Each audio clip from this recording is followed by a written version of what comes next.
sa langit, ganda ng buwan.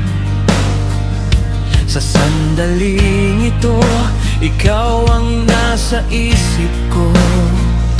Mali pala, ikaw naman lagi ang laman nitong memorya. Sa kahit anong pagkakataon, kahit ulan ang ibinubuhos ng langit o liwanag na sapat lamang ang init, hindi ka nawawala kahit sa mga oras na hindi dapat kita maalala.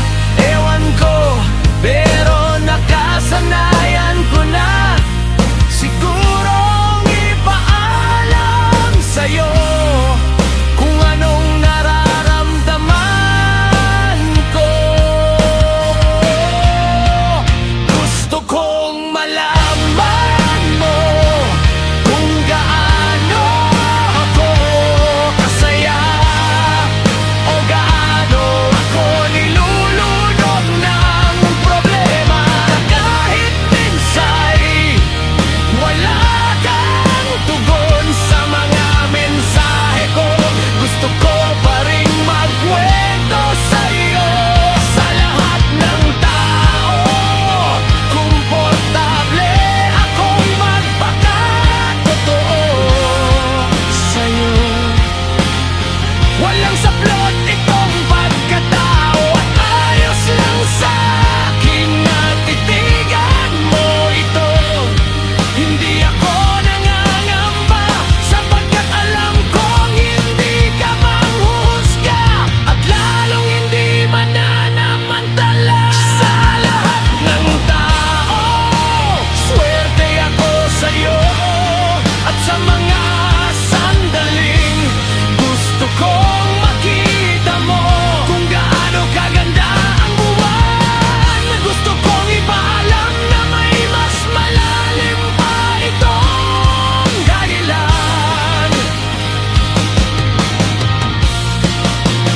Gusto kong malaman mo na ikaw ang iniisip ko sa mga pagkakataong nasasaksihan ko ang ganda ng mundo.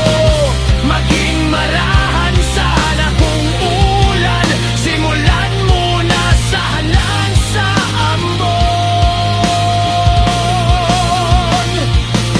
Huwag isang bugso, huwag bigla ang bagsak. Kung hindi sasang-ayon, umpisahan sana sa magandang salita.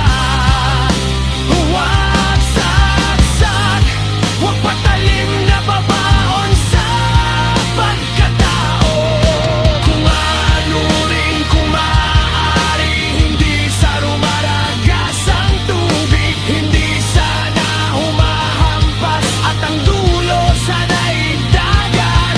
Kung mabibigong muli, sana ay hindi nasadsad, sana'y hindi lugmok, hindi bugbog, hindi nasunod-sunod. Dahil ayos lang naman ang ulan, ang anod, ang pagkabigo. Kung minsan ayos lang danasin ang kamalasan ng mundo, pero maging marahan sana, maging marahan lang sana. Kung loloobin, hindi tiyak na sagot, pero puno ng pag-asa. Walang pagdaramdam kung hindi mapagbigyan, at lubos ang ligaya kung sakaling maisakatuparan. Kung lolobing, ibig sabihin sa lahat